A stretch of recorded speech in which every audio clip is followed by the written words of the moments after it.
Hi everyone, welcome to our first every other month National ACT Call to address the impact of COVID-19. I think the last that our group connected over the summer, we were thinking we might sort of start to get back into our regular ACT practices, but as we know, the summer kind of changed a few things for us. So we're going to actually be focusing on the Delta variant and the impact on teams, as well as a number of other issues that teams face today. Welcome to all of you if you're joining us for the first time. Just a couple of quick notes about instructions. If you can't hear us, you've got a couple of options.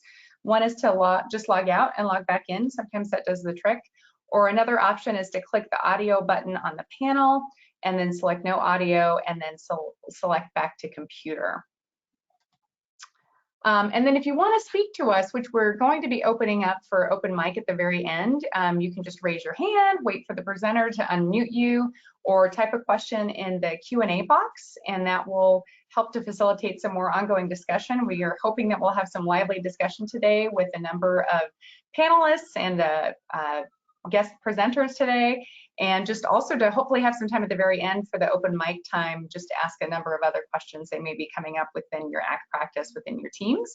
Also, please note that our handouts for the larger PowerPoint presentation are available under where it says handouts on your control panel. We'll also have the other presentations that are featured this morning a little bit later, which we'll send out in PDF form. All right, quick note of our agenda for today. As I mentioned, we're going to be addressing Delta and the myriad of related issues within PACT. We'll talk a little bit about our guest presenter and our ACT team panelists featured here. We'll say a little bit more about them in a second. As I mentioned, open mic, then we will encourage you to raise your hand or post in the question box, and then you can grab the mic and we'll unmute you to speak if you wanted to do it more verbally, or again in the Q&A box, if you don't want to say anything, you don't want to necessarily have to unmute yourself, you can also do that as well, and we'll do our best to get to your questions within the Q&A box. Then we'll wrap up, and just a reminder that we're switching to every other month on the first Monday of the month. Our next one would be on November 1st from 3 to 4:30 p.m. Eastern, same time as now. All right, just a couple of quick introductions. I know we've kind of done this every month, and we want to just make sure that if we're catching any new people that you know who we are. So my name is Maria Monroe-DeVita, and I'm an associate professor in the Department of Psychiatry at University of Washington. I'm also core faculty of the Northwest Mental Health Technology Transfer Center, which provides training and consultation to SAMHSA's Northwest region, which includes Washington, Oregon, Alaska, and Idaho. And I'm also a co-author of the Tool for Measurement of Assertive Community Treatment, the TMACT, and provide training and consultation to ACT teams in Washington State, as well as a number of other states, and again, see a number of familiar names in the participants. And I'll turn it over to Lorna to introduce herself. Hi, everyone. So we like to say pretty much everything that Maria said is true for me. I'm just representing more of the south and east coast of UNC, Chapel Hill, where we have an Institute for Best Practices that has approximately 10 to 11 consultants and trainers, and we do work in support of teams in North Carolina and beyond, both for ACT, IPS support employment, and several other evidence-based practices. So happy to be here with you guys again, even in these sad times that we're hoping to get out of. Brandon's gonna talk us through the hope of what's to come, Dr. Guthrie.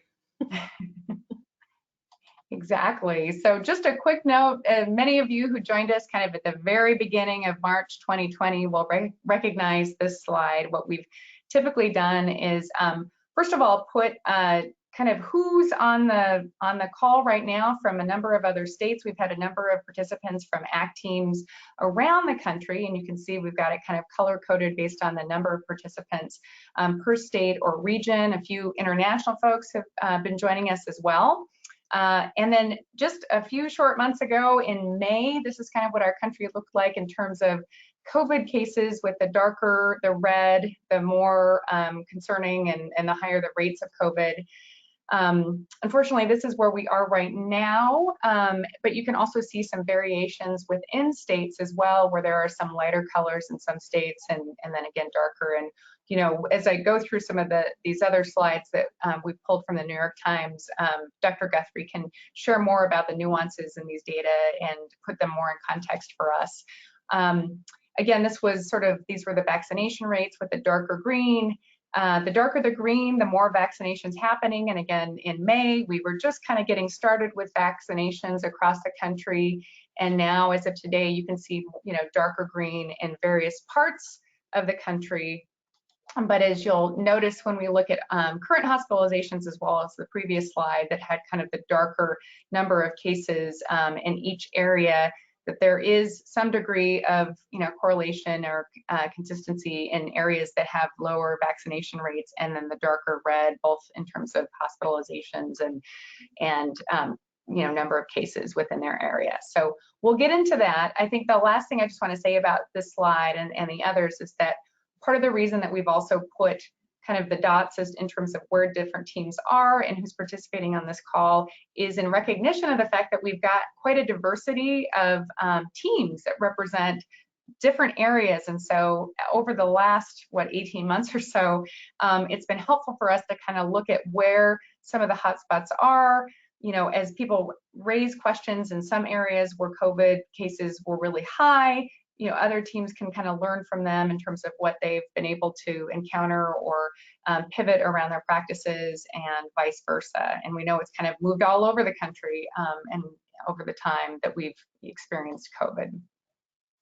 So again, just a quick look at our special topics for today. So we really wanted to dig into Delta and the myriad of related issues that we deal with within ACT for COVID-19. We're going to first have Dr. Brandon Guthrie start us off with the latest on Delta and COVID, and then we're going to shift over to an ACT team panel with Don Ship, Hillary Falk-Vonnen, and Karen Boyd.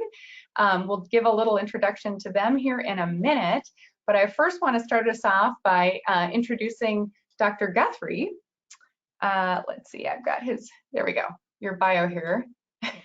Just have to move a little control panel here.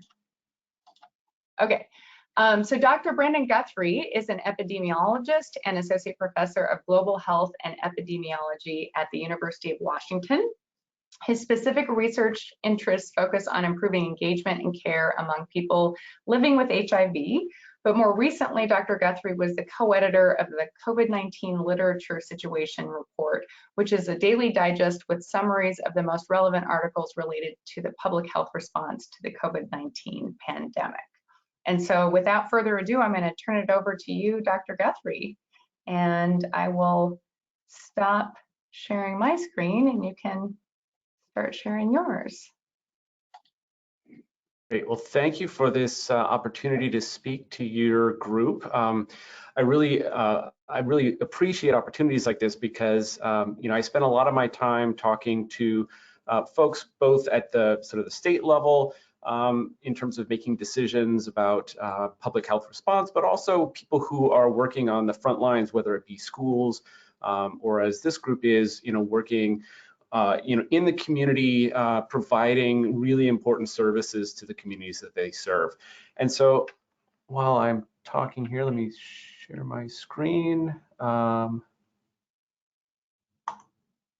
right, and are you able to see my screen now? Right, okay. And so, you know, I think what my goal with talks like this is to give people just some basic information about how to, you know, how to gauge the evidence that is coming at them. There's lots of evidence and lots of information that's coming at us from all different directions. And we're at a relatively good place, at least from an information standpoint, you know, relative to where we may have been a year ago, where there were a lot of questions that we just didn't really have good answers to, at least not evidence-based answers. And we're in a very different position. There's still a lot of unknowns and there are still a lot of questions that we would love better data on, but we now have a lot of really good data about where things stand in terms of what works and what doesn't work for preventing COVID-19 disease, as well as infections with the virus that causes COVID-19. And so just as a little bit of a, you know, a primer on how I'm going to use some terminology here, when I talk about COVID-19, I generally what I'm talking about is the disease. So this is the symptomatic disease that could run the gamut anywhere from really very mild symptoms up to you know, severe disease that includes hospitalization, ICU admissions, and unfortunately, as everybody knows, has a relatively low but still very important risk of death for those who develop severe disease. So I'm going to be talking specifically about Delta today, and I want to thank Judy Wasserheit, who is the chair of our department here, Department of Global Health at University of Washington, who developed a lot of the slides that I'm going to be showing today. And I'm going to talk about the Delta variant, and I want to make the case that Delta is different. This is a different, you know, it sort of changed the ball game compared to where we were at in April or May of this year. But in some ways, Delta is the same. So the good thing is the things that we have been doing for the past year and a half to keep us safe against other variants of the virus still work with Delta. It's just that those things are all the more important because, as I'm going to talk about, Delta is just so much more infectious. The risks of transmission are just a lot higher with Delta, and that's why we're in the situation that we're in. And just before I sort of launch in here, I think it's really important as people think through decisions that they're making for themselves, decisions that they're making for their families and their communities, their employees, the people that they work with, is, you know, what are our goals in terms of the prevention measures, in terms of the things that we're doing? And we can, you know, there's lots of different possible answers to that. I think that one of the challenges that we're in now is that different people are coming at this with different goals. And so if we're thinking through a goal of reaching zero transmission of the virus, that's very different than a goal of reducing and minimizing the risk of more severe forms of the disease, COVID-19. And the trade-offs that come with sort of meeting those different goals are really important to keep in mind. So if our goal is to have the absolute lowest rate of transmission possible, in the position that we're at now, that's going to mean a lot of limitations on what we do day to day in terms of how the economy works, in terms of how do we provide services to the populations that we serve. If our goal is reducing the risk of severe forms of the disease, which is probably the right goal in many contexts, then we're talking about a very different set of measures. And so we're very comfortable with these sort of levels of mitigating but not eliminating risk when we talk about the seasonal flu, when we talk about, you know, if we're talking about more sensitive kids in terms of preventing the risk or reducing the risk of RSV infections, lots of other things that we, from a public health standpoint, deal with every day. We're not trying to eliminate risk. We are trying to keep the risk at a level that is manageable and allows us to make those appropriate trade-offs with all the good things that we're doing, both out in society, but also in the services that we're providing. So I'm happy to talk about a lot of different sort of variations on this, but I guess my perspective, the place that I'm coming from with this is, how do we do as much as we can as possible while reducing or managing the risk of the severe forms of disease?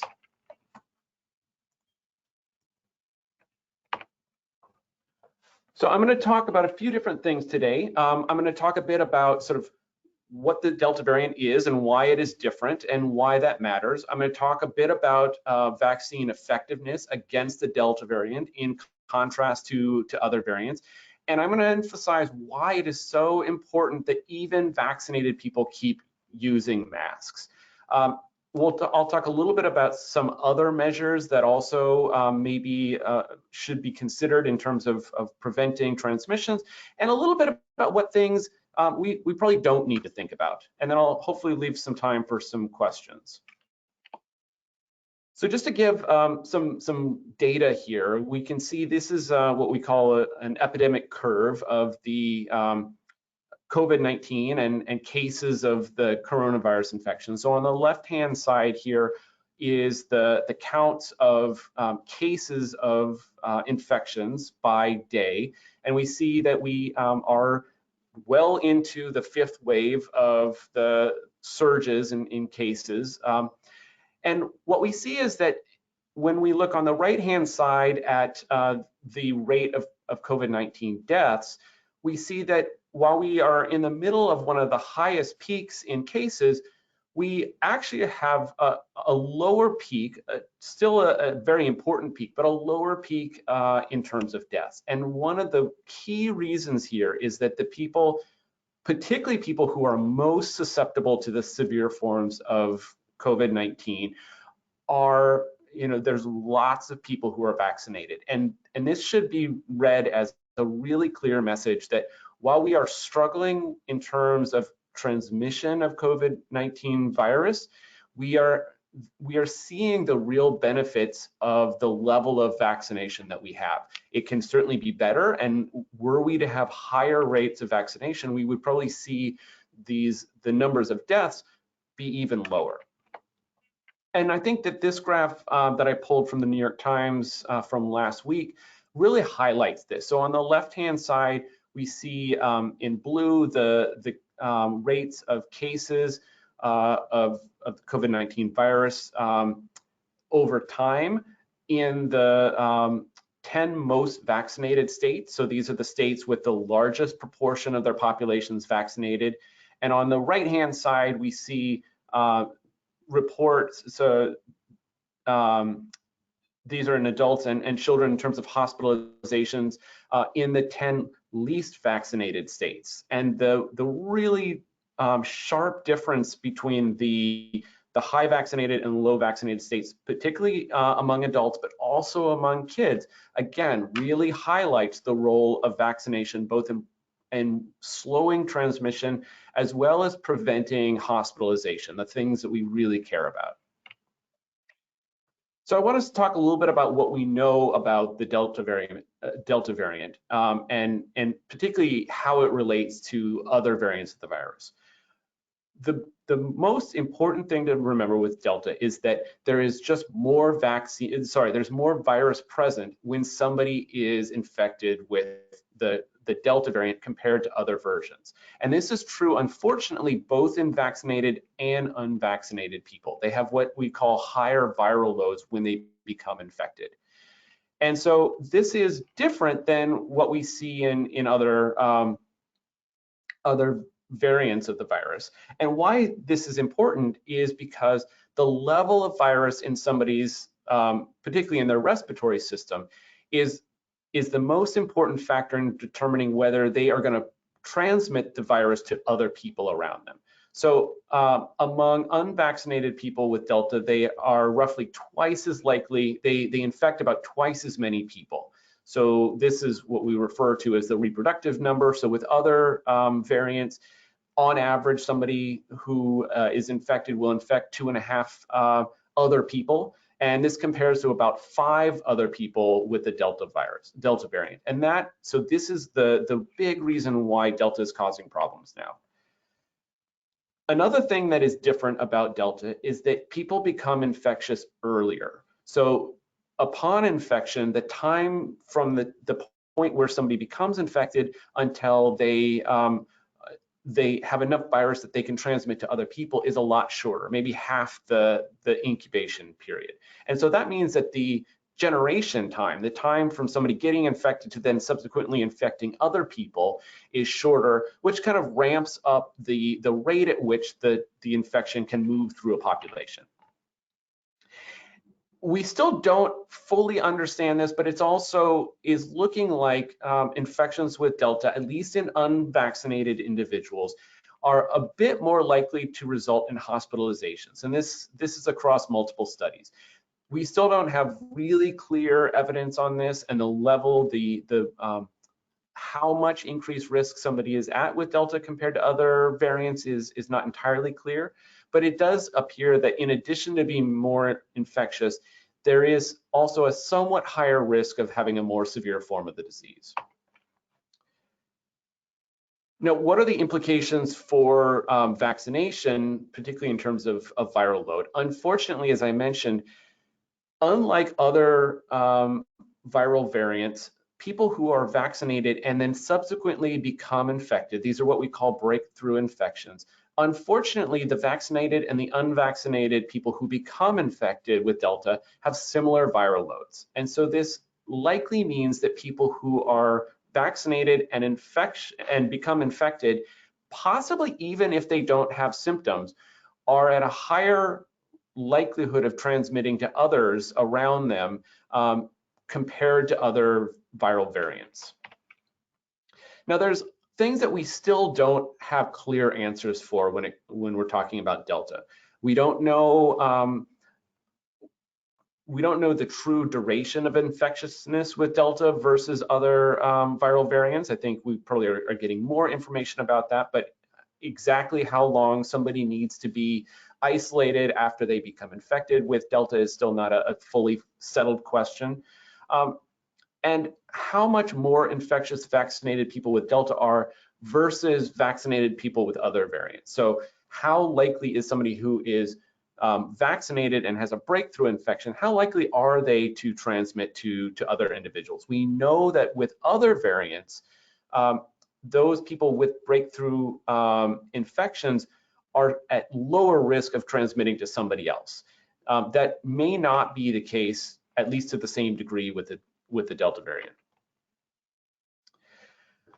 What we know in terms of the vaccine effectiveness, so this is the level of protection that the vaccine offers. We do have fairly good evidence on this, especially around prevention of hospitalization and symptomatic infection. So in terms of hospitalization, there were just a couple more articles that came out about this last Friday in the MMWR. So the currently authorized vaccines in the US are still performing really well in terms of preventing hospitalization, severe forms of disease, and death. So these have, you know, anywhere between 80 and 100% effectiveness at preventing these severe forms of the disease, and that's really very comparable to other strains. It depends a little bit about the exact population that we're talking about, whether they are older or younger, whether they have other comorbidities. That explains some of the range of the vaccine effectiveness. But for the most part, the vaccines are really doing quite well with Delta in terms of severe forms of the disease. A little bit of a reduction in effectiveness at preventing symptomatic infections. So these are any infection that causes symptoms as opposed to an asymptomatic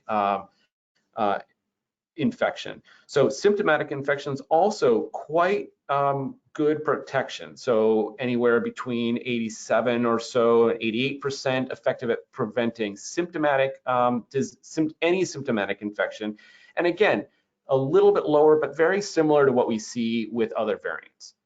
Unfortunately, the difference comes when it comes to preventing asymptomatic infection. So this is the risk of any infection from Delta, whether you get symptoms or not, if you are vaccinated.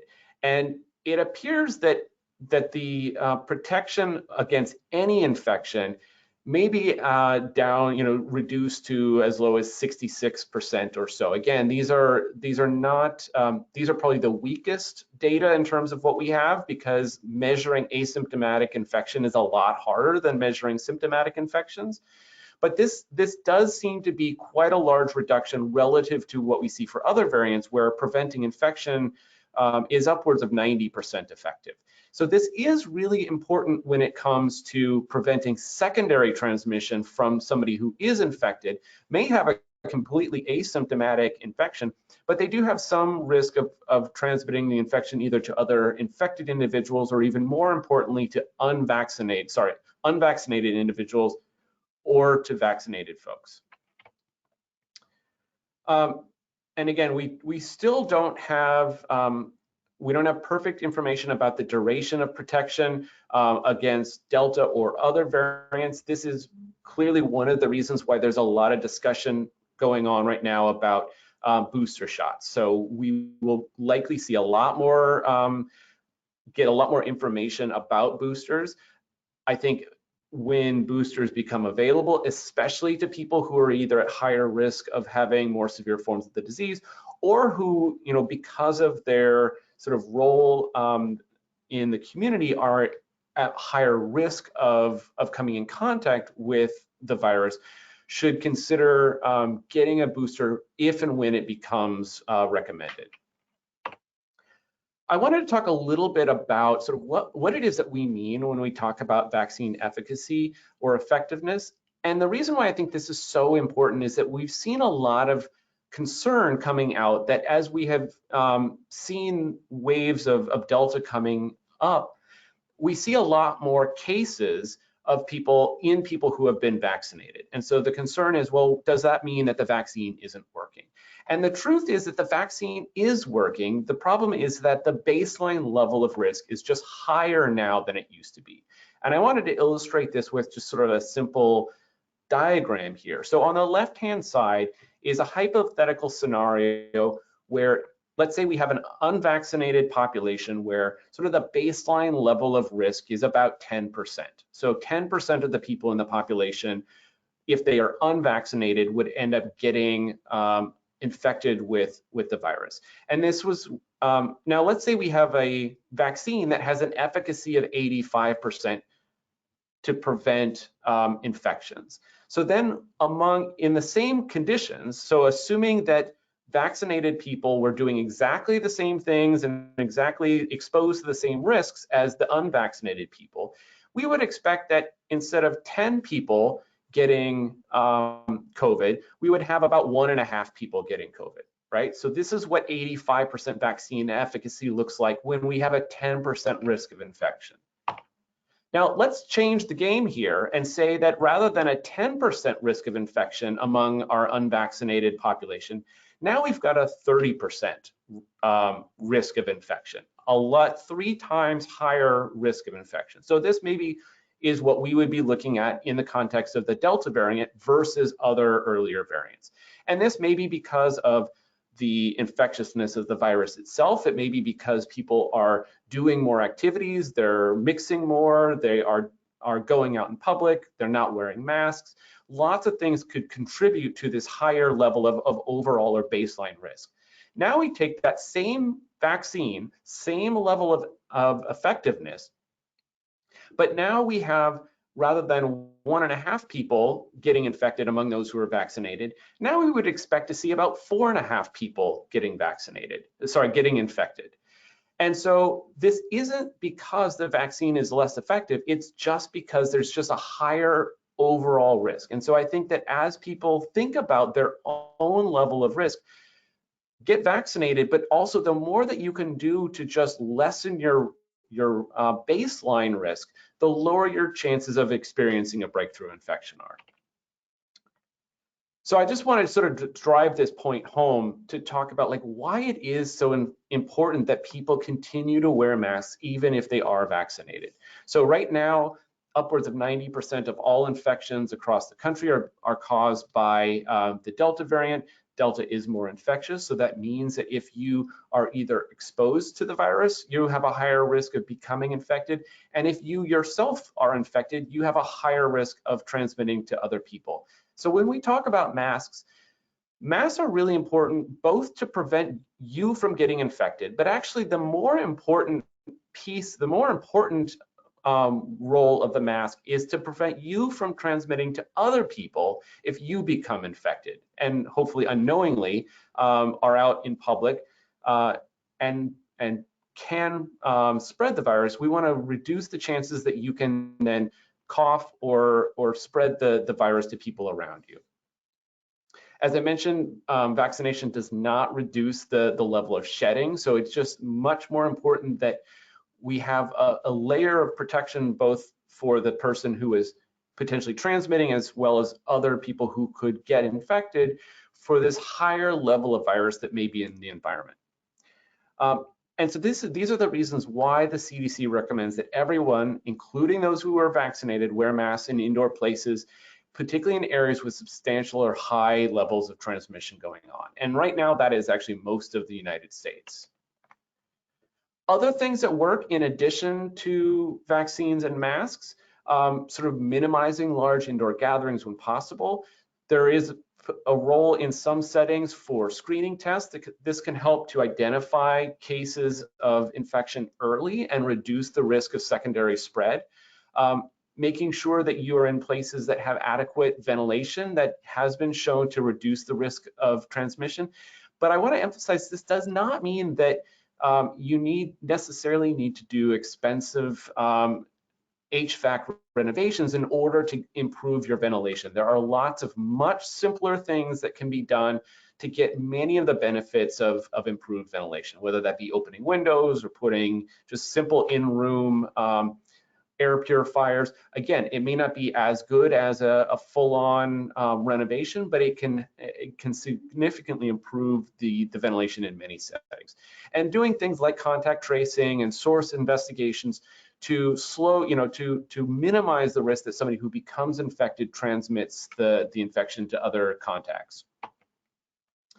Things that don't work in many settings, things like plexiglass barriers, we now know just don't work. And in some situations, they may actually increase risk because they reduce the airflow and actually cause more sort of air to pool around places where these barriers are in place and actually increase your exposure to the virus.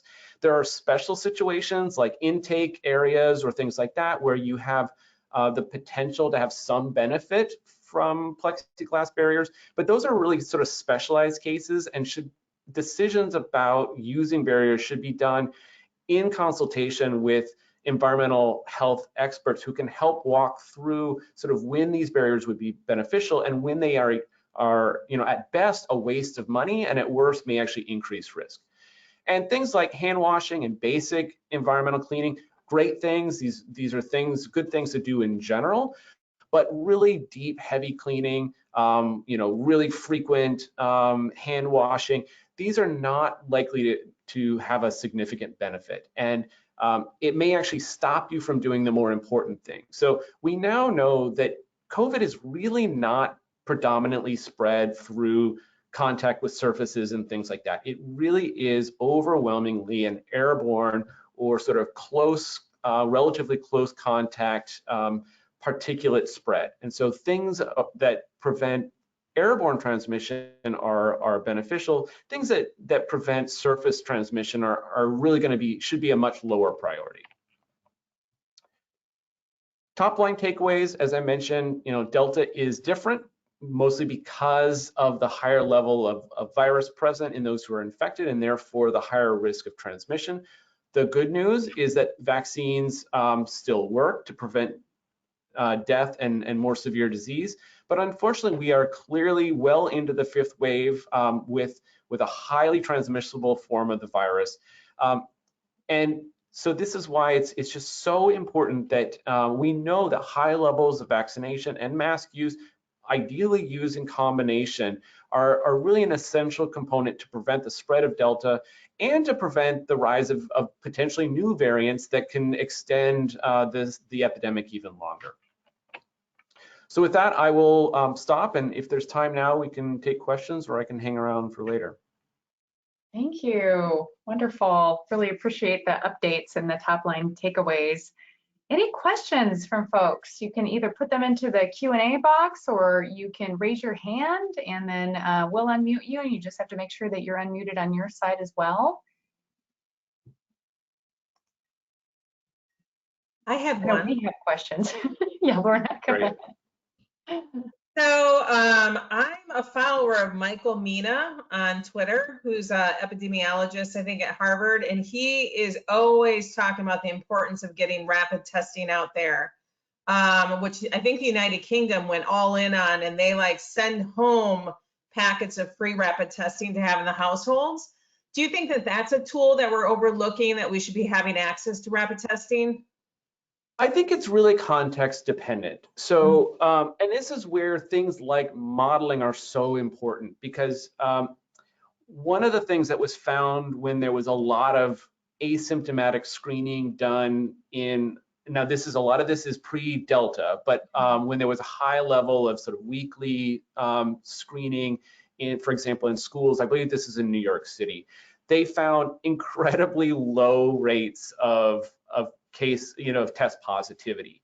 And so as you're thinking about how you're going to spend your prevention resources, literally and figuratively, in settings like that, that's not a particularly good use of the time and money and energy that it takes to put out a testing program like that because of the really low positivity rate. There are other places where I think testing is really potentially a good thing. So obviously, if people are experiencing symptoms, the sooner you can get a positive result, the better. Even if they're, and so this is where the debate between a rapid test, which has a little bit lower sensitivity, versus a PCR test that is slower but has a higher sensitivity.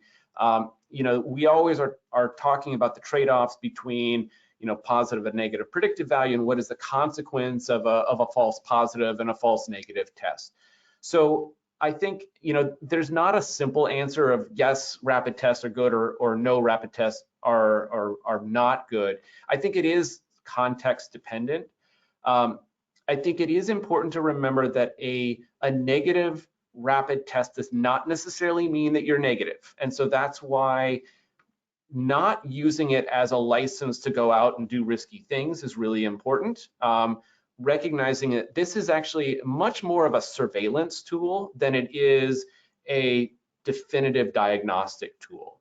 I think for rapid tests as ways to minimize the impact of quarantines, I think is potentially a really good idea. So again, in the school context, I know that some states are using rapid tests in classrooms where there has been one positive case, and rather than quarantining the entire class, they're sending kids home with rapid tests that they do every day.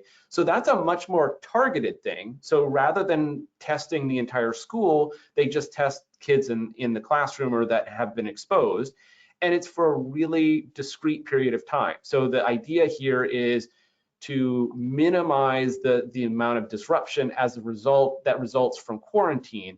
But obviously there is a higher risk of transmission relative to a full-on quarantine in that situation. So that would be one of those examples of balancing the benefits of staying in person versus the potential risks of a little bit higher risk of a spread in that environment. Great, thank you. I saw as you're answering, and we got a host of a bunch of questions in now for you. Do you want to read, Maria, or you want me? Sure, yeah. So, and I think just to put some context on this, Brandon, that so these teams, as I mentioned, are providing a lot of intensive services, and so they may see people, 3 or 4 times a week, or multiple times even in a given day, and even up to, not up to, but an average of about 2 hours a week per person that they see. And so the question that arose is, would it be recommended that ACT team staff who are vaccinated still get tested on a regular basis? The question was even specifically monthly, given how much they see other people in the community who may be a mix of vaccinated and unvaccinated, even if they are vaccinated. That's the question. Yeah, so I would still say vaccines and wearing a mask is your first line of defense. But it is important that, as I mentioned, most masks, well, it depends on the mask that you're wearing. The cloth masks that many people are wearing are beneficial in terms of preventing you acquiring infection. They are not as good as, let's say, an N95 respirator or other, higher level of protection. And so they are not, they don't eliminate the risk. So I think that if you are fairly highly exposed, even if you are wearing a mask, especially one that is not a respirator type mask. Yeah, I think that testing, like you said, on a monthly basis is probably not a bad idea. There's a very good chance that with just monthly testing, you could miss, an asymptomatic infection. The case could be made for maybe more frequent antigen testing, which again is is imperfect, but it's fast and it's cheaper than the PCR test for the most part. And if you could do that more frequently, one of the good things, ironically, about Delta is that because of that shorter incubation period and higher level of virus, it's likely that the antigen test would actually be more sensitive with Delta than with other variants. I don't know of clear data about that, but sort of thinking through logically, we know that the antigen tests work better with when there's more virus present, and so it's likely that the antigen test would actually probably perform a little bit better with Delta infections. Oh, that's helpful. We were just having some correspondence about that because a lot of those labels, suggest, at least previously before Delta, that they were lower, they weren't as accurate as, pre-Delta. So, and especially when you're asymptomatic, it sounded like, so. Yeah, I mean, the asymptomatic infections are still the challenging ones because, the one thing, with pre-Delta variants, the asymptomatic people tended to have much lower viral shedding, and so they were at lower risk of transmitting to others. With Delta, that's a little bit less true. I think even asymptomatic folks have higher level of virus present and presumably a higher risk of transmitting to others. Got it. We also had a question that once a person is tested positive and has been ill, how long should they wait before returning to work? So I don't have the definitive answer on that, and every I think different municipalities and different public health state and local public health are going to have slightly different recommendations. I believe that the 14 days after symptom onset I think that is still one of the recommendations. I would check whatever the CDC site says on that. One of the challenges is that we know that there can be extended viral shedding that doesn't necessarily, which means that you can be tested with a PCR test and you would still find virus in your nose, in your in those swabs, even though you no longer have symptoms, you've been symptom free for 10 days or more, and it's likely that shedding is not actually of infectious virus. And so we know that people can shed virus for weeks, if not months, after they recover. And again, that does not necessarily mean that they are capable of spreading to others. So I would rely on whatever the current CDC guidance is, as well as what your state and local public health guidance is. Great, thank you. Why don't we go to we have somebody with their hand up. Maybe we could go to that person. Justin, do you want to help unmute? I see it's yeah, great. Grace, you're unmuted. So Grace, yeah, there you go. Okay, can you hear me? So I had a question. My cousin's wife, she's a nurse at a hospital in Orange County, and she was saying that basically her hospital, they are not reporting numbers of vaccinated people who are coming in like with COVID, but only reporting unvaccinated people that are coming in with COVID. So don't you think, so like obviously then those numbers are skewed on who is spreading COVID? You know what I mean? Like, I guess, the statement that unvaccinated people are spreading COVID versus vaccinated people spreading COVID or having it. So because she was saying there's a lot of patients that do have COVID that are vaccinated, but they don't report those. So I don't know what you thought of that, or if that's normal for the reporting. It seemed like oddly politically motivated, or it just seems weird that why wouldn't they report those numbers and only report unvaccinated COVID positive? I can't speak to what they are or are not reporting. That sounds very surprising to me. COVID-19 is certainly here in Washington State. COVID-19, regardless of vaccination status, is a mandatory notifiable condition, and so they, again, I don't know the regulations in California, but I can say here in Washington State, and I would assume in other places, that cases of COVID-19, regardless of vaccination status, are must be reported to the state public health.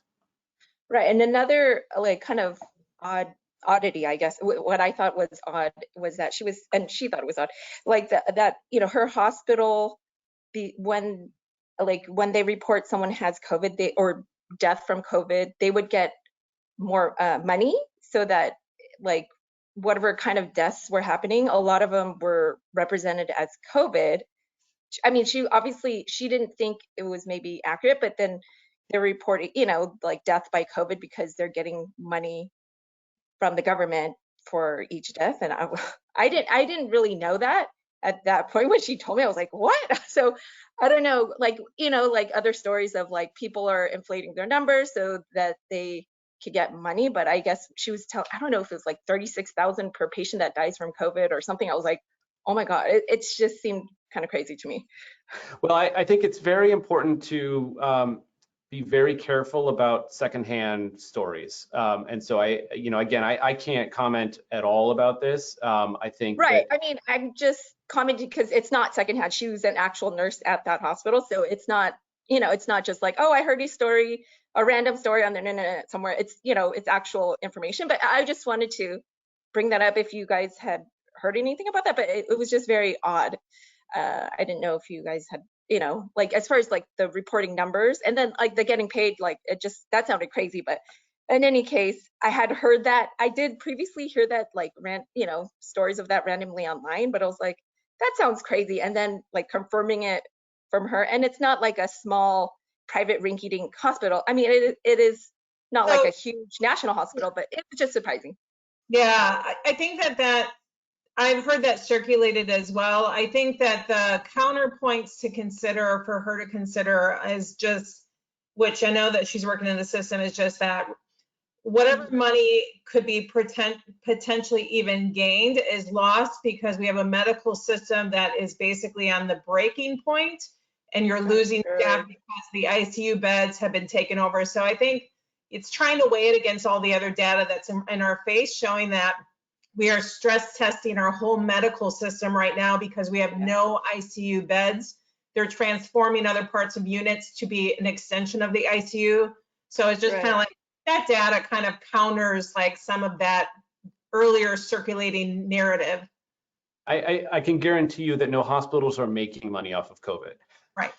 And you know, another thing that I'll say is that I mean, reporting in public health is always a challenge, and we're always making use of imperfect numbers. The good thing is that we look for you know, triangulating on the right answer from multiple independent sources of data, and we try to sort of account for how there could be potential biases in the data. If we see the same thing from multiple sources, then it gives us confidence. And I will say that when it comes to looking at the vaccine effectiveness, you know, those numbers are coming from different data sources, and all of them have their sort of limitations, but we are seeing quite consistent numbers from not just from the US, from different, you know, from different settings, different countries with very different reporting patterns. And so it's, you know, I think we can be quite confident in terms of the vaccine protection against severe disease, a little bit less from the symptomatic disease, just because, again, the measurement there is more challenging, and it's even more challenging with asymptomatic infection because those are, you have to do a lot of testing to even pick those cases up. And I had one more quick question, if it's okay, on the shedding for you said vaccinated people shed Delta. Oh, well, I mean, if the shedding is very high, or I mean, it's not reduced by the vaccination. So then if an unvaccinated person is wearing masks that had Delta, would it be kind of comparable to the shedding? Like, is the shedding the same, you said? So and that's one of the reasons why we really are pushing the continuation of masking even among those who are vaccinated. One, to protect themselves, but also if they were to get a breakthrough infection, to prevent them transmitting to others. And so that's a really, I mean, I think that's probably one of the most important takeaways from what I'm presenting here. Okay, thank you so much. Thank you. relatedly, there was a question that was asked about for those who have had COVID infections, the natural antibodies, is data being reported out in a parsed out way for us to appreciate or make sense of, you know, does that give you extra protection if you're vaccinated plus had a previous infection and so forth? Yeah, that's a really good question. So again, we don't have perfect data here, but we have now pretty good evidence that prior infection is not particularly protective against particularly Delta infection. So it just having been previously infected with the COVID virus, it may provide some degree of protection, particularly against more severe disease, but it is not a high level of protection. The good thing is that prior infection plus vaccination is even better than vaccination alone. And so overwhelmingly, the message is even if you have had a prior infection, vaccines are really critically important. And in fact, that prior infection plus a vaccination will probably be even more beneficial from you than if you had not previously been infected. And with that, articles I read coming out on, I think, a recent paper basically also piggybacked and said, don't try to go get yourself infected, however, to get the, you know, because the risk of long haul symptoms and everything else are much more riskier than embracing your vaccine alone. Yeah, get vaccinated, get vaccinated, get vaccinated. We have a final question if we have time. Do we have time, Lorna, with the, okay. So the question is, what is your sense of the risk if an ACT staff person, so these are again the group that we're talking to today, they're driving an ACT client and both have been vaccinated? They're driving? So they're driving a client in these programs, these ACT teams, and they're both vaccinated. What is the risk? What's your sense of kind of how they should be thinking about that? Yeah, so I certainly can't give an exact, you know, risk. It depends on lots of different things. But if you are in an enclosed space with another person, regardless of vaccine status, then both people really should be wearing masks. If you are not a part of a household, you know, group, then when you're in, especially in indoor spaces with other people, regardless of vaccine status, that, you know, the easiest and most beneficial thing that you can do is have everybody wear a mask. And similar question, I'll just, because Hillary had posted this too, back at, I think early on, teams retrofitted the plexiglass, had breakup.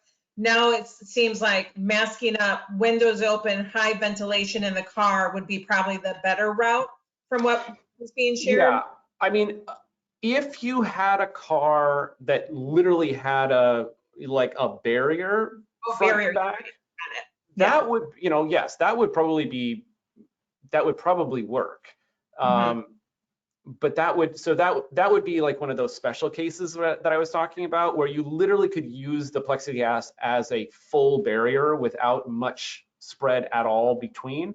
But short of that, you know, good ventilation, windows open, everybody wearing masks would certainly be far cheaper than retrofitting everything with barriers. Great. So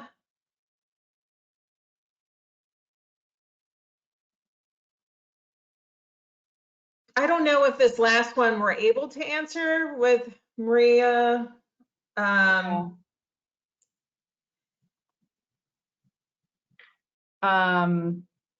mean, we can pose it and see. Are you talking about the breakthrough one? Yeah, and the coughing, smoking, coughing. Yeah. So the question was just, and again, I know specifying the specific risk is you won't be able to determine, but just thinking about considerations, I guess, what would be the risk when a vaccinated person who has had a breakthrough infection, they're coughing around other vaccinated and unvaccinated people? This is a person who smokes and coughs frequently anyway. Yeah, so, and again, I hate to sound like a broken record, but the best solution is just to have everybody wearing masks.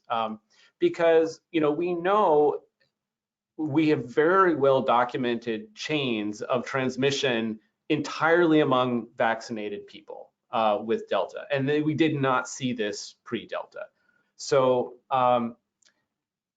you know, I think that if you have, you know, if you have people, even if you've got a group that is fully vaccinated, you know, it is really important that people be wearing masks to protect themselves and to protect others.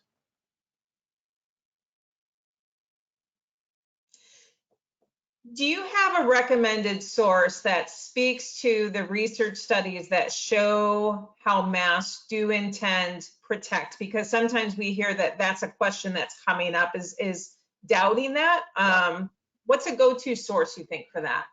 I think the CDC does have some of the updated evidence on that. I know that there was an MMWR just like a week ago that did look at this, which was one of the first ones that really did give some solid numbers about actual risk among people who were masked and unmasked. And I think that was among university students. I'm forgetting now exactly what the population was, but they did look at the risk among people who are wearing masks versus the risk. So this is the risk of acquiring.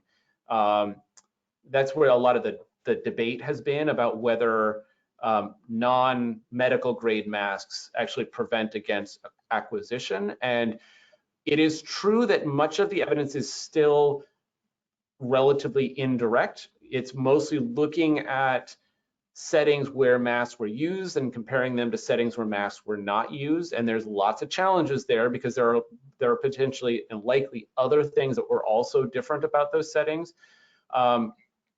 But when you looked at different school settings, you do see that the imposition of mask mandates does look like it reduced transmission in schools. And also you can trace back outbreaks in school settings where outbreaks were relatively rare and identify that those are linked to failures in existing mask mandates. And so that's, you know, the fact that, you know, you have a setting where people were supposed to be wearing masks, and the places where you saw outbreaks were also the places where people were not adhering to those mandates.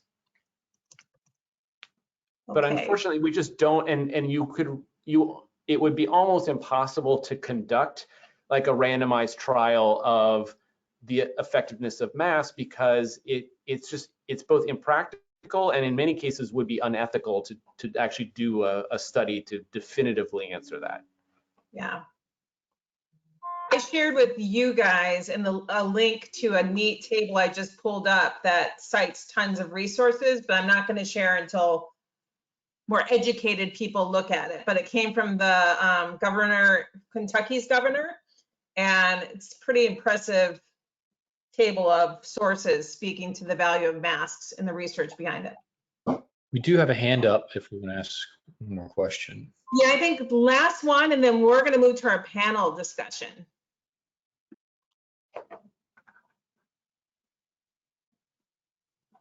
You got that, Justin, or was it Marie? Yes, I got it. Okay. Marie, you're unmuted.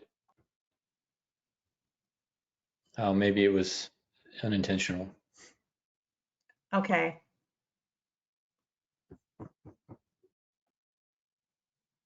I think we had can I ask the last one here? And then I don't think we'll be able to answer more questions and do the panel, but just this last one. During the original strain, there was information saying that there was a 90-day immunity post having COVID. Is this still true for Delta? Do we know that yet? You know, the immunity that is gained by infection, you know, we still don't have great numbers on that because it's very hard to measure somebody who is recovered, whether they were actually then re-exposed or not.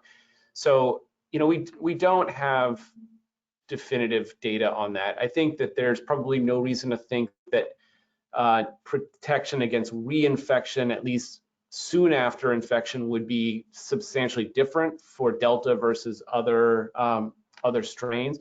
But the main takeaway is just that prior infection does have some level of protection, but that it really, having a vaccine in addition to prior infection is really important. Great, thank you so much. I think we're going to shift over to our panel presentation, but thank you so much, Dr. Guthrie, and sharing a lot of really important information. Glad to get some of those last articles in from last weekend too, so thank you. All right, let's pivot over to talk to some of our ACT leaders and providers and managers. So we're gonna do some quick introductions. We have Don Ship coming from Missouri, Karen Boyd's coming from Texas, and Hillary Falk-Vaughn is coming from North Carolina. So let's, you guys, would you do some quick rounds of like, what's your position in relation to ACT, and how long have you been intersecting with the ACT world? So let's start with Don. Thank you. I'm here in St. Louis, Missouri, and I've been part of ACT services for about 15 years now. Currently, I'm a program manager. We have 4 ACT teams from the same outfit called Places for People, and we have about 43 staff that staff those 4 separate teams. Great. Karen? I'm Karen. I'm the team lead for a forensic ACT team here in Austin, Texas with Travis County's local mental health authority. And I've been with my particular agency for about 4 years. All of that's been within the ACT department. And I've been in the field about 10 years, intersecting with ACT throughout that time as well. Hillary? Hi, I'm Hillary Falk-Vaughn. I'm the clinical director at Physician Alliance for Mental Health in Wilmington, North Carolina.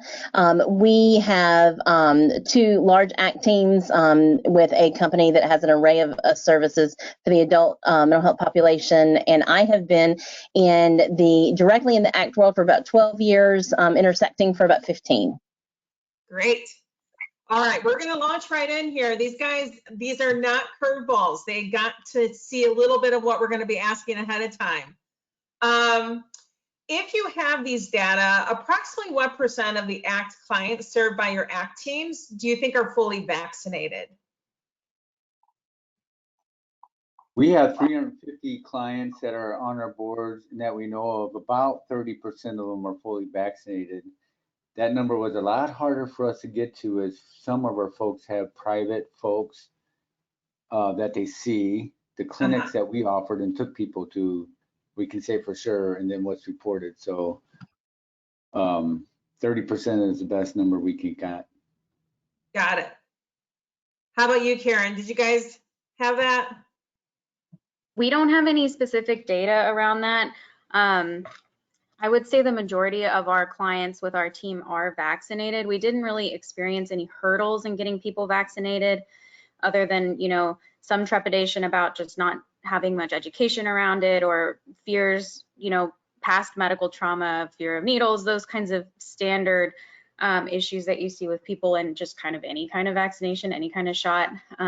Travis County had a really big push to get people vaccinated, and most of our clients qualified in that first round of individuals who could get the injection. And then we have several county funded medical agencies that were administering the injections for people regardless of insurance status. So we didn't have a difficult time getting people vaccinated, and for the most part our clients were really amenable to doing that. But we didn't collect any specific data around it that I'm aware of. Hillary? We have about 220 ACT clients, and I ran the numbers last night. We've been keeping a vaccination spreadsheet to keep up with who got what vaccine for boosters, and we're right at about 50%. One team has 47, one team has 53%. The biggest barriers that we have hit is misinformation, and so we have done as much as we possibly can to educate the staff so they can educate clients, making handouts that are reader friendly, just trying to provide education. And as soon as somebody says yes, we jump and go. That's important, I bet. So you're hitting on that second question on here. Has there been any issues or concerns? So you guys are talking about misinformation, shared human experience of being cautious, concerned about side effects from a vaccination. And so using kind of written materials. And I like the idea of like, as soon as somebody says, I'm ready, you don't give them a chance to second guess it and get moving. Yes, our doctor, in fact, dropped 2 people off at the mall and picked them up last week when he was out doing visits when they said yes. Oh yeah, really? Yes. If you have these data, approximately what % of your ACT staff or team members are fully vaccinated? We have 94% in St. Louis of the ACT providers, less so in our other service organizations, kind of like Hillary. We do a lot of array of services. Yeah. We're really right. good with our ACT providers. Yeah. How about you guys, Karen and Hillary? Our team is now fully vaccinated, 100% vaccination rate. However, it took quite a while to get to that point. That is as of yesterday. So it sounds really great, but it took us a really long time to get there, and we experienced the same, hesitation that we did with clients, just primarily around concerns and some misinformation, things like that. But we made it, and that's only speaking to my team specifically, which is made up of about 12 people. So it's easier to get that small amount of people fully vaccinated than the entire department. I don't have any data for the entire department, but our team has hit that milestone, which is pretty exciting. Great. Yeah, awesome.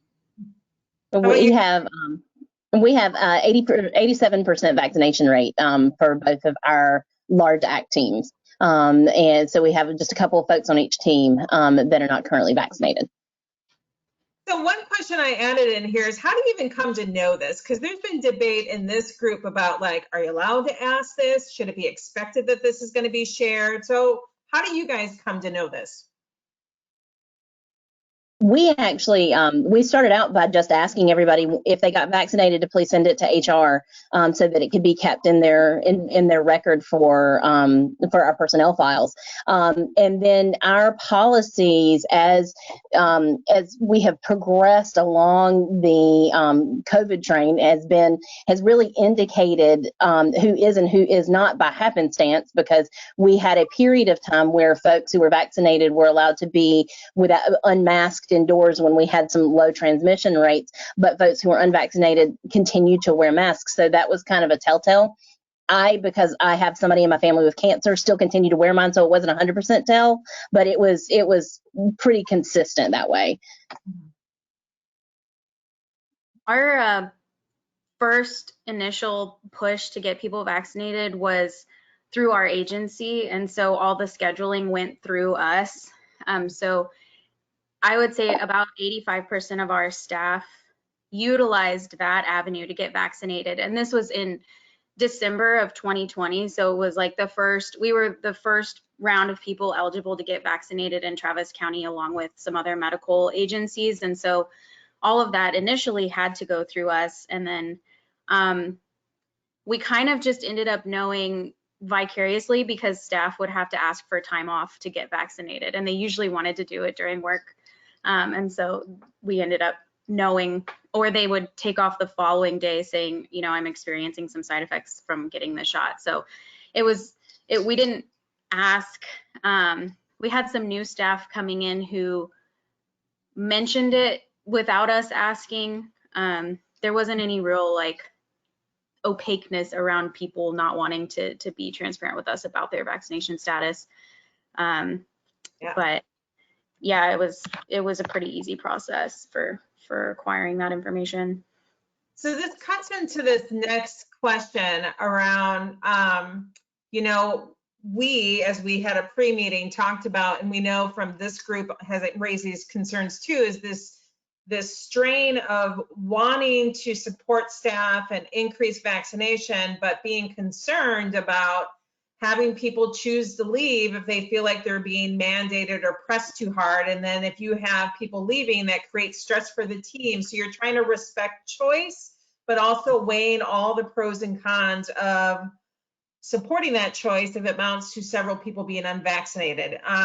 So to what degree has this been a concern for your team or agency? And how have you gone about addressing it? now things are changing. Like our talk from 2 weeks ago is very different from now what's coming downstream with all the federal mandates, and Medicare and Medicaid providers are going to be held accountable. So we know that that's potentially going to be just another source that's going to be weighed into this discussion again versus it being agency decisions. Well, I can tell you we have significantly struggled. We have not been fully staffed on our ACT teams through the entirety of COVID. We have had positions come and go, but especially licensed clinicians positions coming into a world where going to work with folks in their homes has been really, really challenging. I'm part of our leadership team, and so we have had round discussions about the impact that mandates would have on our staff turnover, and have ultimately decided not yet to mandate. Because the fear of not having the staff, because we never stop seeing clients in the field, and you can't see clients in the field if you have no staff. And so that has been something that we've curved and shifted our practices to try to be as safe as possible while still maintaining the integrity of our staff and their overall well-being at the same time.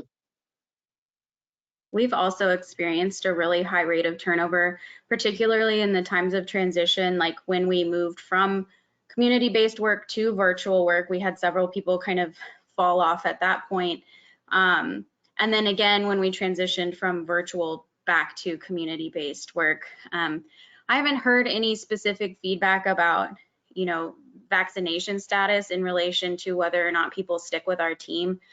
But we did receive guidance, from HR at the beginning of COVID saying, it's absolutely optional to get vaccinated, but the work requirements remain the same. We can't approve any accommodations for people who are high risk but choose not to get vaccinated and then they need accommodations as a result of that. So but that being said, we haven't had anyone ask for accommodations either, so it hasn't been an issue, but we have had a significant rate of turnover. Some people hate virtual work, and so when we transitioned to that, we had a lot of people kind of fall out and seek other jobs that had maybe more structure throughout the day, and fewer expectations for independent time management.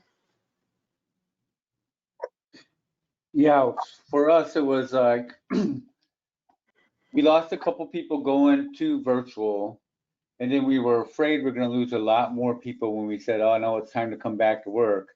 And then initial feedback, well, the virus is still raging, and what's different, and trying to ask questions that were really good questions, and we didn't have the answer for. We were grounded in this mentality that, you know what, the people we serve, their lives are just so much better when we can see their face and they can see our face. And so let's find a way to make that happen. And other than the 2 individuals that I can think of out of the 43 at the time came back, but just more baby steps. Like we opened up, we say slowly, but I don't know what that means. We had more meetings at the office. ACT is supposed to be out in the community kind of thing. So people can still, work out in the community, but just not doing phone calls from home all day. But we thought we'd lose when we have them come back and sit in the office with their teammates, that, well, we're going to lose some people. They're not going to want to come in. And we heard some initial feedback that might be the case. But at the end of the day, even though we still suffer from horrible turnover and new people coming on and not being able to hang on to new people at higher rate than we ever had before, that most people did come back to work and found a way to, be present in the office and go back to some semblance of normalcy. Yeah. And we've heard from you guys speak to kind of like just the bruises in staff morale that, as we saw from these depictions and Dr. Guthrie's showing the data that, we had this sense of hope of things were changing. We were rounding a corner back in the spring. And then when Delta came out being even more brutal, it just almost kind of like created this sense of hopelessness and helplessness within all of us. and just how that's coming through. And it's not even just the experience of seeing people getting sick with COVID. It's all the other things of increasing overdoses, suicides, like people's mental health is breaking. And so for the staff too, you know, not even just the people, it's the people on the team. So can you share more about what it's been like in terms of the team's morale, and what techniques have you used to try to help mitigate poor morale?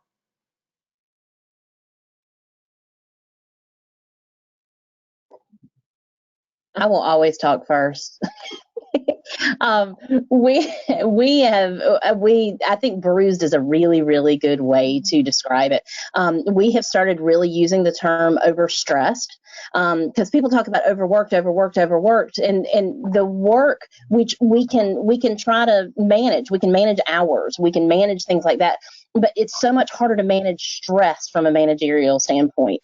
And so we've started using that term, number one, so we ourselves can understand what we're experiencing, but really just the ups and downs, and that exactly what you talked about, that step of we're moving in the right direction. Even our updated protocols within the agency was light at the end of the tunnel, and then this last recent update policy protocol was a few steps backwards. And so it's that defeated feeling almost. So we have really tried to listen to our staff as much as possible. We're incredibly flexible with mental health days, encouraging each other, understanding that it's going to take ourselves picking up for other people that are out, so that when we're out, somebody else can pick up the pieces. Doing things like still trying to allow children into the office so that working parents can still kind of shift and adjust to their days, being flexible in those hours, and really encouraging and making available to folks mental health services for the staff themselves. That's been a big part of what we have tried to encourage, and trying to be as positive as possible.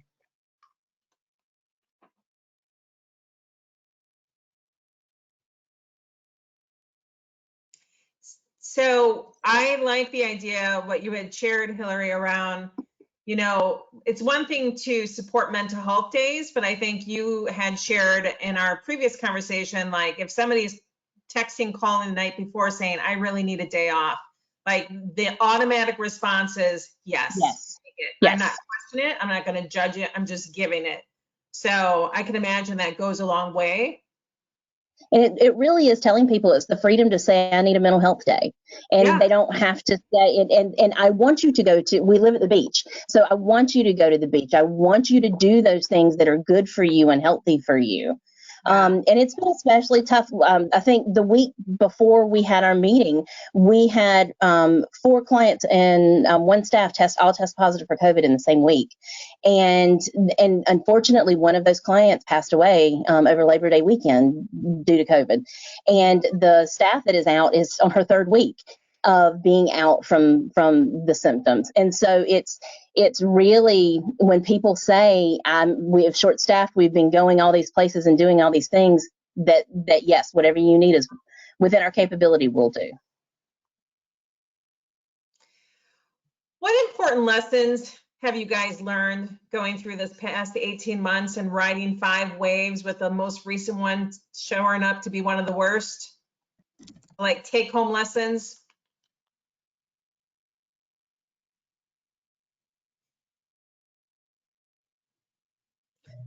I can tell you, we definitely have said out loud we're capable a lot more than we thought we were. Mm-hmm. And we're not capable of this as much as we thought we were, all at the same time. Our abilities, we've learned things about our clients that we didn't know we would. Like, some people will talk to us daily if we call them on the phone.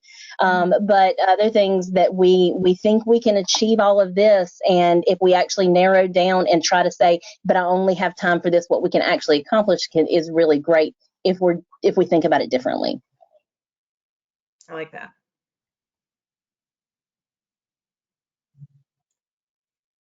I've heard some of our staff talk about just how easy it is to connect with the people that we serve, and that to keep the isolation and the uncertainty and what's going to happen is kind of like the normal experience of most of the people that come to our doors.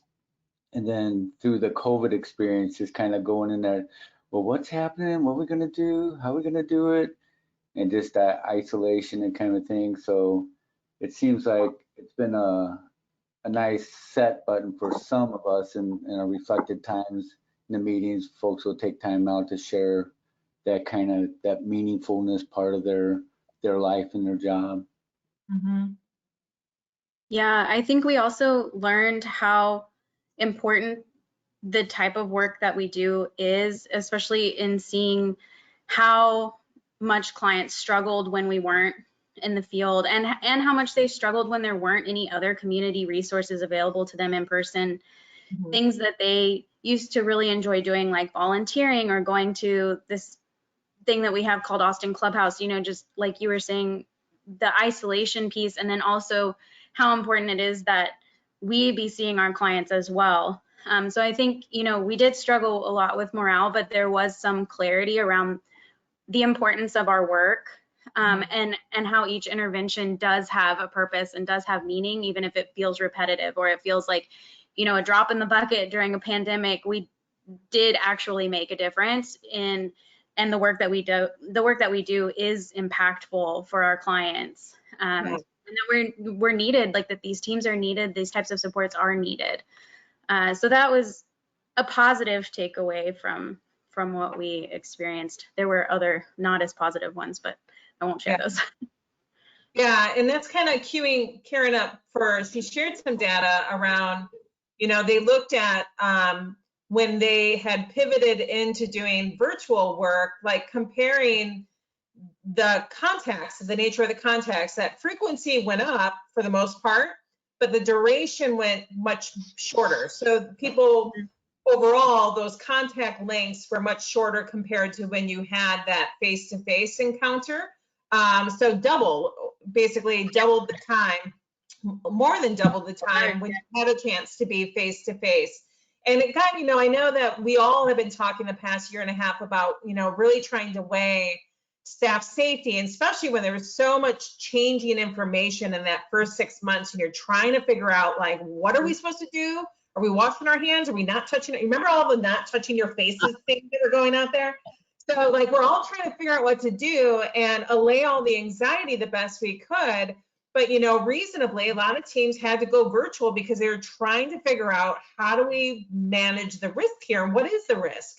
And so one thing that we've heard from you all many times over is just like, these folks are enrolled in ACT for a reason. They really do have high complex needs and really do benefit from us visually assessing how they're doing, how their environment is doing, and how do we support them in a tangible way.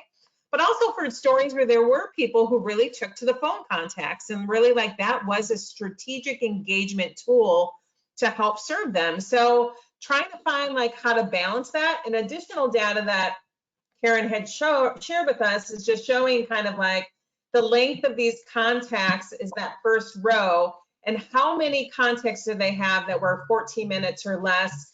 This is pre-COVID, comparing to what starts happening as they transition into virtual. And as you can see, a whole lot of contacts happening that are brief, and the longer ones are going much down. And so it's kind of showing, like, you know, all the different ways in which we're trying to support, assess, provide interventions. You know, more robust interventions can be more difficult to do through a telephone or even through virtual. So it's trying to find that balance again of, like, trying to find the best way to strategically use the tools while also managing safety concerns still.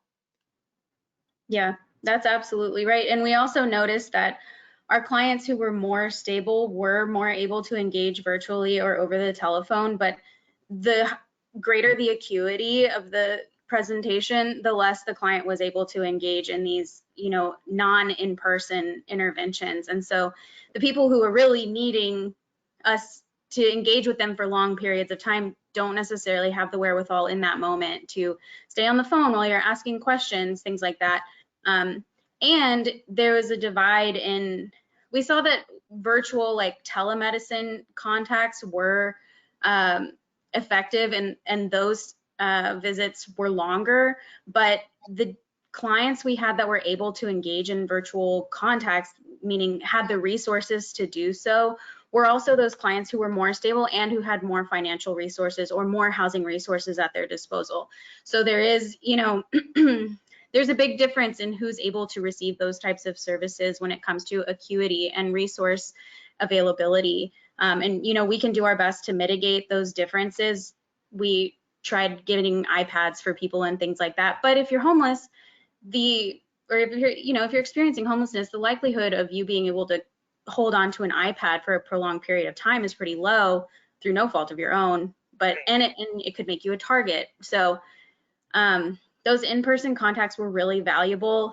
The higher the acuity, the more valuable those face-to-face contacts were. Mhm. Well, I know we had, this was a very robust 90-minute session for us, a lot of information flow. We have one question. Do we want to try to get Daryl's in there, Maria, or? Yeah, I was wondering, I know we had a hand up for a long time. Right. So Okay. if you raised your hand earlier and you wanted to quickly raise it in the next last minute here, we can pose the question. The question that Daryl was asking is just if you've incorporated any telework options for your staff, and if so, how often, and if this is something that you might continue to do after the pandemic.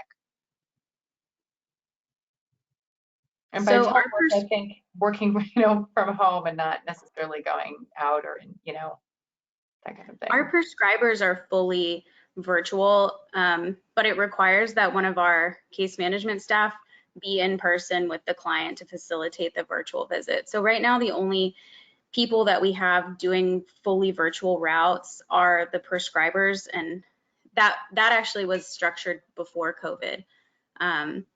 And that can create like a little bit of extra work just because you have to have someone go out there to set the person up with the technology to be able to meet with the prescriber.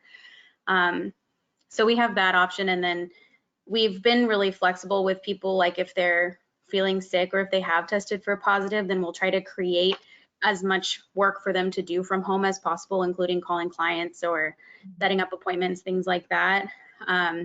But as of now, the only people that we have consistently doing telemedicine are the prescribers. Mm-hmm. We had the option for doing work from home prior to COVID for days that needed to happen. But we will probably continue to keep our Zoom account for those times that folks need to Zoom into meeting, for example, because their kids' daycare was closed because of a COVID exposure, and they still get to be part of that meeting and hear the interaction. So just as an adjunct, not as a mainstay of life, but to enhance the work that we're doing is our vision of how we'll continue to use virtual. Super helpful. Yeah, we'll continue virtually on cases that it makes sense, but as general practice, we won't, you know, promote that. But here and there, you know, it'll always be in our bag of availability. Yeah. Unless Missouri says no go. Right. People have always given phone calls, it's just not billable, but phone calls has always been part of the deal. Yep. Does it create a divide or any issues with the team having the prescribers fully remote, but the rest of the team is not? I was kind of wondering the same thing. It's kind of one of those like, okay, you elitist prescribers who get paid the most get to be the safest. Yeah. I haven't heard that particularly in reference to the prescribers because it's been like that for so long, and it was like that prior to COVID. This wasn't an intervention that we implemented for safety reasons. But I have heard that in reference to managers being able to work from home. And so I try to go into the office as much as possible just to not be at home, even though it's not the same, right? It's not the same as going out in the community every single day and meeting with 4 or 5 clients. But I have heard there is some resentment there. There's a divide in how people feel like their safety is valued. And we've definitely done everything we feel like is in our power to mitigate those feelings, but it's perfectly valid, you know, and I'm not sure what the solution to that is. I just try to be physically present at work as much as possible instead of working from home, but that doesn't solve it entirely either. So yeah, there's definitely a feeling of a divide there. Yeah.